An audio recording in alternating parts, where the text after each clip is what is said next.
Good day and greetings from the Great White North. My name is Prickly Poo and welcome to day 141 of a year of change. Today we are starting a new week. Not many things to change this week. We started off with switching around our sodium for the week. And as of right now, hopefully you're going down a bit. We don't need to be right at 1500 every single day. Our main goal is to get to a point where we're just sort of within that, between 1500 and 2000 range. We'll be comfortable there. But one thing that I have found, so I sort of wanted to bring this up today just to sort of give you a little bit of a be careful as you're out there, is that this week when I did my weigh-in, I found I had actually gained. Not a lot, 0.6 pounds. But of course, immediately you get discouraged and you think, this isn't working. So of course the first thing that I decided I was going to do is, look at my calorie intake. Because generally with something like that, I've missed something along the way, so I went through my calories and stuff like that, and found, okay, no, I'm okay.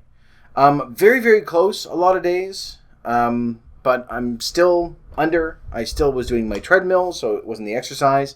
So of course the first thing after that I thought was, the only real major change that we've made is to our sodium.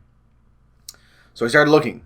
I thought, okay, there's got to be something in there, obviously, that because it's such a drastic drop in sodium, it's changed something like chemically in my body somehow.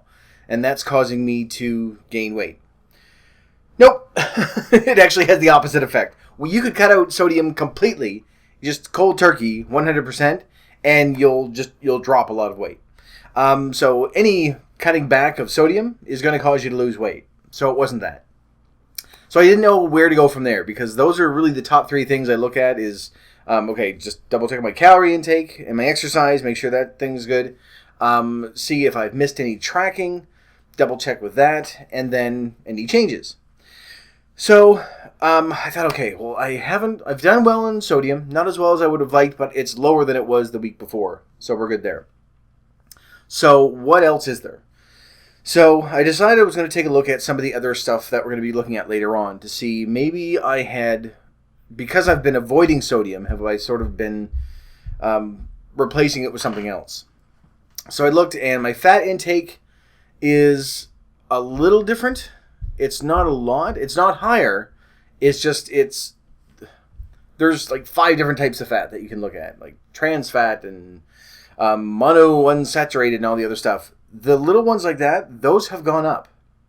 So whatever food I'm eating, which haven't really changed a whole lot, that has increased a bit. I had something, and I don't know what it is yet. I'm going to have to go through bit by bit to find out what it was. Something I ate had trans fat in it, because it registered as really, really high for 3 days. It just went boop, way up.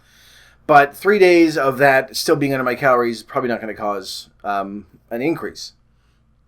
So the next thing I looked at was sugar. And that's where I found it.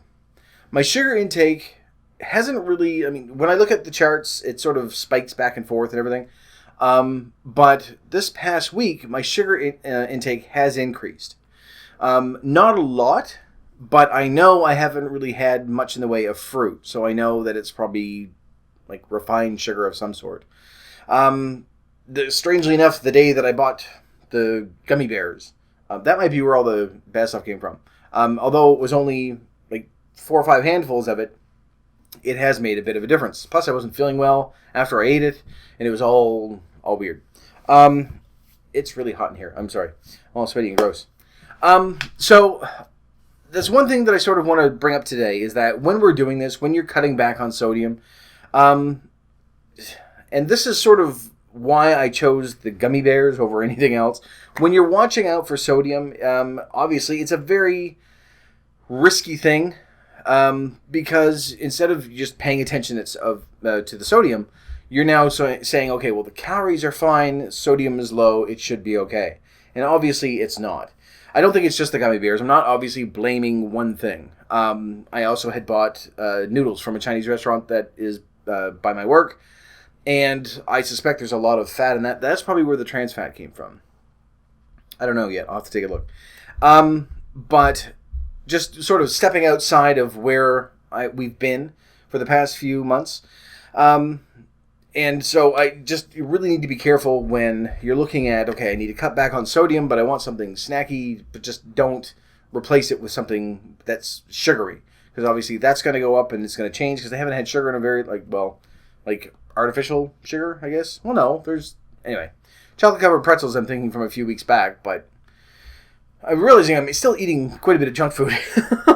But I mean, I think that's probably what it is that because I've been just paying so much attention to the sodium, that I haven't really been paying attention to the fat or the sugar, and so I've probably increased that a little bit.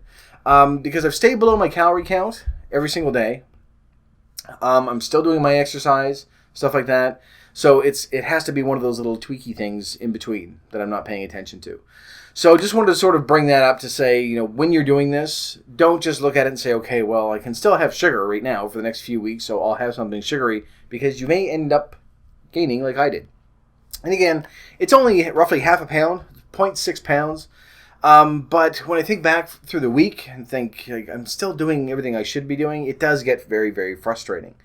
I mean, the last time that I hit a plateau like this or gained or anything like that was back in June. So it's been a couple of months. And I know that eventually it's going to stop. It's going to peter off. It's not going to be something that I have to say, oh, well, it's just not working. They can go on for 2 or 3 weeks. I'm not saying I'm going to keep gaining for 2 or 3 weeks.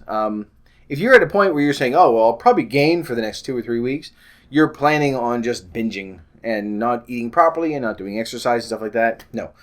I'm going to keep going the way I'm going. I've actually hit the 5 kilometers an hour on my treadmill. So I've hit that one mark. And I'm at a 3.5% grade. So this week I'm going to bump it up a bit to 4%. And then just keep going that way because I want to keep increasing that. Obviously, whatever you're doing for your exercise as well, if you find you're at a point where you're still getting something out of it, then you probably don't need to change. Once you get to a point where it's very, very easy for you and you don't feel like it's of much benefit to you, and you'll know when that is. We're very good at fooling ourselves and saying, oh boy, I really worked out hard. But you'll know when you're doing something and you're like, I could probably bump this up a little bit just to get a little bit more something out of it, or a little something more out of it, I should have said. So if your thing is that you go walking around the neighborhood, leave 10 minutes early, do an extra 10 minutes or whatever it is that you decide to do, just to sort of give yourself a little bit more of that boost, just to sort of make sure that you're keeping up with whatever it is you're trying to do. Not that we always need to get to a point where we're always pushing ourselves right to the limit. That's going to be a long way away. But just so that you can actually look at it and say, I do know that I'm probably not getting as much out of this as I did originally. I need to change it up a bit. I need to either add something to it or make it a little bit longer, whatever it is. It's really, really warm. And I feel like I'm sweating all over the place, but I don't think I am. But anyway, I feel like I am, but I don't know if... Anyway, it's all gross. So yes, there's not much for me to tell you this week. To start off, we aren't really doing any changes. Our changes are pretty much done. Aside from the tracking of the fluids, which I'm going to go over again real quick. The little fluid tracking adjustment that we did way back 80 some days ago. Stop doing that. We should be tracking absolutely everything now. And unless I thought of this, months ago and didn't make a note of it, I don't think that we've actually ever stopped. So you should be tracking all your foods, all your liquids, all your condiments, all your good stuff, all your snacks and everything else, with no adjustment at all. Unless you want to do like a reverse adjustment for exercise, like I am. I'm trying to get to a point where I'm still tracking everything. When I do my treadmill, say that I do 1,000 calories, which I've never gotten that high on a treadmill, but let's say that I burn 1,000 calories. I want to take off some of those, just so that, because I found with me that if I have those 1,000 calories, I want to eat those 1,000 calories, and I want to get away from that. I want to get it to a point where I'm still just doing my regular amount of calories that I would have on an off day, like a Tuesday or Thursday, but that I'm still doing the exercise. And eventually, once I get to a point where I mean, I thought about doing this now and just saying I'm just not going to track the exercise that I do. I'll make a note of it, but I'm not going to track how many calories I burn. But I want to keep this as incremental as I can, and try to go from there. So the at this stage right now, I'm burning around 860 calories when I do an hour on the treadmill. So I've been taking off about 460 of those because I've been doing this for the past 3 or 4 weeks. So I'm going to cut back another 100, and this way I really only have another 4 weeks to go, and then it'll be evened out and things will be fine. I'm still going to keep tracking everything because I want you to be able to see when you go up to my diary, you'll be able to see the food I'm eating and the exercise I'm doing and stuff like that. Just so that, I'm not just going, oh, by the way, I did my treadmill, wink, wink, but I didn't actually track it. So I want that transparency to be there across the board. So, and that's another reason why I think when I'm tracking stuff, I know there are some times when you sort of quickly add things in your head and you go, no, I should be okay. And I've done that a couple of times this week as well. Nothing really major, just things like when I got the apple, I didn't track it at first because I thought, oh, it's like 100 calories and I have 400 left for the day. I should be fine. Just be very careful when you're doing that because it's very easy to sort of underestimate the calories and overeat, I suppose, yeah, same thing. Overestimate what you have left. And if you start getting into that habit, then it's just a matter of time before you stop tracking and go, I know exactly what things are. I know how things should, I know what I need to eat. I know roughly what the calories are. I'm still a long, long way away from doing that. I still need to track absolutely everything because half the time when I'm looking at something, I'm thinking, okay, well, I can quickly add this up. All right, no, I've got plenty. And then I put it in and I was like, ooh, no, I don't. I need to cut back on something. So it's always best just to put those in there first before you eat it, just so that you have, a very good idea as to what's going in, what's coming out, exercise-wise. But main thing, I guess, for this week is where we're cutting back on sodium. Be very, very careful in your food so that you're not substituting the sodium for fat and sugar. Because I think that's what I've done. I know I have. I've looked at the numbers. I've consumed more fat and more sugar than I have in the past 30 days. Not combined, just I've watched it go boop. Like I've seen it spike. The sodium is still sort of hovering, but because I'm not dropping the amount of sodium the same number as I'm raising the fat and the sugar, then I'm just adding fat and sugar. And that's probably why I've gained. So, need to be very, very careful when you're picking your snacky bits and your foods and everything else.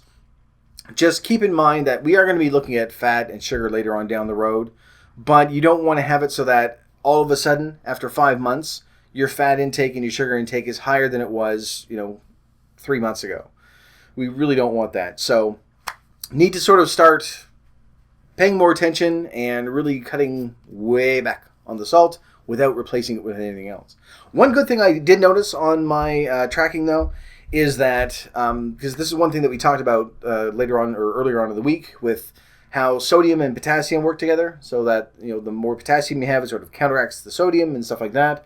I have noticed that, because I went in to do a quick check on my charts and everything, my potassium levels have gone way up. So whatever it is that, and it's not a conscious thing, I haven't gone in and said, okay, I need something that's going to be high in potassium. I'm hoping what it is that the stuff that I've been craving, where I know I can't have salt, somewhere along the line, because when you start craving something, we talked about this before as well, your body knows what it needs. Like if you're craving meat, it's because you probably need iron, that sort of thing. So I'm hoping that somewhere along the way, the stuff that I've been craving has naturally been high in potassium, to sort of counteract that sodium thing, which, I don't know, it's strange. Or maybe it's just because I've been paying more attention than I bought the food. I have no idea. Because now that I think about it, it's not the same as craving the same stuff because the potassium lowers your blood pressure. And anyway, whatever the thing is that's causing it, my potassium intake has increased, which is a good thing. Anyway, that's pretty much it. I've somewhat stayed focused, I guess, throughout this. knowing what we need to do. I guess, like I say, the main thing I want to sort of put forward, though, is just be very careful with your foods where we're cutting back on one thing. We don't want to replace it yet. Eventually, we'll get to a point where our sodium and our fat and our sugar is where it needs to be. A nice, healthy level all the way across the board. That's still, 2-3 months away. But when we're done, from whence thou camest. Once we are done, once we have got that under control, then we're going to start working on the good stuff, like the protein and the carbs and fiber. Those are the 3 main things that are good things. People always say, oh, don't have carbohydrates. You need them. You really do, especially if we're going to be cutting back on our sugar. Carbs are just simple sugars that our body can use a lot easier than refined sugar sort of things, I think. I'll have to double check that later on. Once we get to that, a few weeks down the road, so don't worry. But in the meantime, that's it. Just sort of checking in. Double check your numbers and everything else and see if you've hit a plateau or something. Maybe not at the same time that I have, but in the past, or if you're going to be hitting one 2-3 weeks from now, just keep in mind that it's always something that we're doing that's going to cause it. So review your stuff through MyFitnessPal and just take a look at maybe something is increased, maybe something is decreased. Maybe you're not tracking as strictly as you should, things like that. You'll probably find something that's going to sort of jump out and say that's most likely what's caused it. And I know for me, it's probably just been replacing, increasing the fat and sugar instead of just sort of keeping it where it needs to be. But onwards and upwards, I will keep going throughout this week. And now that I know what the issue is, I can keep an eye out for those. And hopefully next week, I will lose again. And if not, if I'm still on a plateau, I will just keep going. And eventually, it will fall off. They always do. They can go for, 2 or 3 weeks. But I think we're at a stage now that, hopefully anyway, you don't get too discouraged when that happens. That you're just thinking, no, it's, obviously I've hit another one, so it'll drop. And we'll hit them from time to time. It's just sort of an accepted part of this. But long term, I think we're going to be fine. Long term, we're going to be losing as we have been. So anyway, I'm going to shut up now because I'm repeating myself over and over and over again. So thank you very much for watching. If you liked this video, please poke the like button for me. And in the meantime, keep yourself warm and fuzzy, and I will see you in the next video. Bye-bye.